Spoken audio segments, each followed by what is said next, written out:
স্ত্রী স্বামীকে অধিক ভালোবাসলে স্বামীর উপরে অন্য নারীর যে আকাঙ্ক্ষা সেটা কখনো আসতে পারে না। আমাদের নারীরা এখন স্বামীদের প্রতি তারা ভালোবাসা দিতে পারে না। এটা আরেকটা আপনার তাদের দুর্বলতা, এটা একটা তাদের দুর্বলতা। তারা আপনার ভালোবাসা দিতে পারে না। আপনার যদি কখনো তারা কি করে যে আপনার স্ত্রী তার স্বামীকে ভালোবাসতে পারে, তাহলে স্বামী অন্য কোথাও আপনার যাবে না। স্বামীকে আকর্ষিত করতে হবে, স্ত্রীদের এটা দায়িত্ব। সারাদিন কাজকাম করছেন, সারাদিন কাজকাম করছেন, স্ত্রী সন্তানদেরকে নিয়ে ব্যস্ত আছেন, কিন্তু দিন শেষে যখন রাতে বিছানায় যাবেন, একজন নারী তিনি কি করবেন? তিনি আপনার সারাদিন যেভাবে কামাত্মক অবস্থায় ছিলেন ওই অবস্থায় তিনি বিছানায় যাবেন, তাই না? এটা কি কাজ? এটা কাজ না। এখানে তিনি পরিপাটি হবেন, তিনি পরিপাটি থাকবেন, পরিপাটি হয়ে তারপর তিনি বিছানায় যাবেন। এটা নারীদের কাজ। অন্যদিকে আপনার আগেকারের প্রতিবন্ধকতা অনেক আছে আমাদের দেশে। সমস্ত কাজ অনেক সময়, বিশেষ করে গ্রাম অঞ্চলে দেখা যায়, সব কাজ আপনার নারীদের উপর আপনার চাপিয়ে দেওয়া হয়, সংসারের সমস্ত কাজ। এ কারণে চাহিলেও তারা আপনার অনেক কিছু পারেন না। কিন্তু তারপরেও ভালোবাসার ক্ষেত্রে এখানে কি করতে হবে? যখন নারীরা আপনার কি করবে, আপনার তাদের ভালোবাসা নিয়ে, তাদের সর্বোচ্চ সৌন্দর্যটা নিয়ে তারা আপনার তাদের স্বামীদেরকে ধরে রাখার চেষ্টা করবে, স্বামীদের চোখটাকে অন্য কোথাও ফেলতে দেবে না। আল্লাহ রাসূল সাল্লাল্লাহু আলাইহি ওয়াসাল্লাম বলেছেন, এইসব নারীরাই জান্নাতি। সুবহানাল্লাহ বলবেন না? এইসব নারীরাই কি? আপনারা কিভাবে করছেন আজকে? কিভাবে করছেন? সব কিছু ফাঁকা রাখার এটা কি অবস্থা আপনাদের?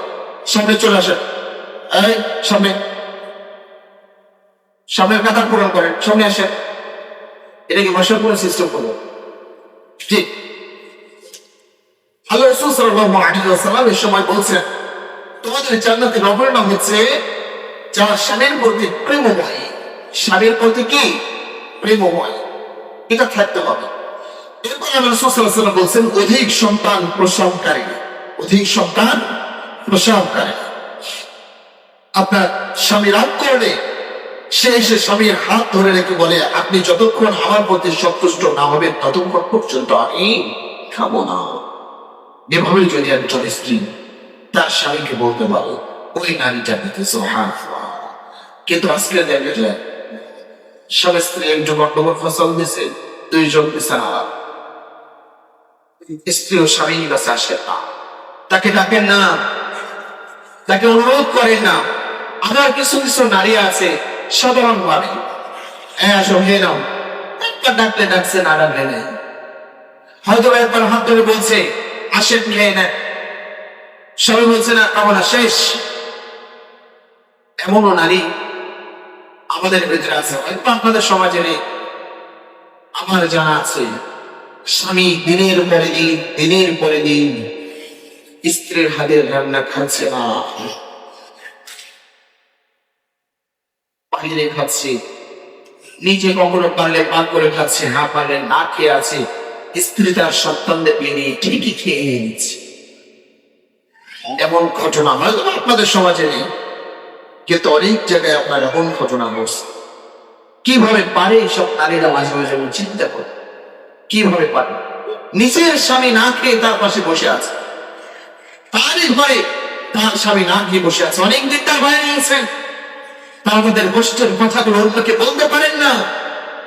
এভাবে তারা আপনার নির্যাতিত হচ্ছেন তাদের সংসারে। ভালোবাসা বিনিময়কারী নারী হবে জান্নাতি, অথচ আপনার সেই ভালোবাসা কোথায়? আপনার স্বামী দিনের পরে দিন না খেয়ে থাকছে, আপনার স্বামী আপনার উপরে রাগ করে আছে, আর আপনি ওই অবস্থায় আপনার সময়টা আপনি অতিবাহিত করছেন। আপনার স্বামীকে না খাইয়ে আপনি খাচ্ছেন।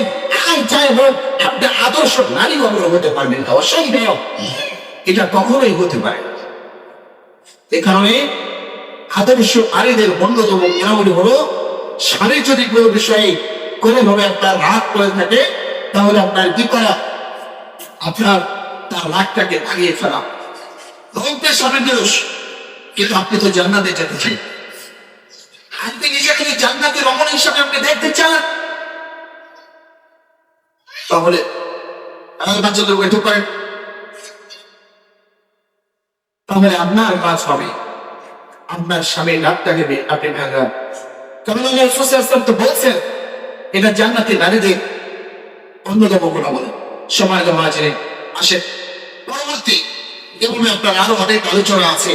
আদর্শ নারীদের অন্যতম আরেকটি গুণাবলী হচ্ছে আনন্দ দেওয়া, স্বামীকে আনন্দের ভিতরে রাখা।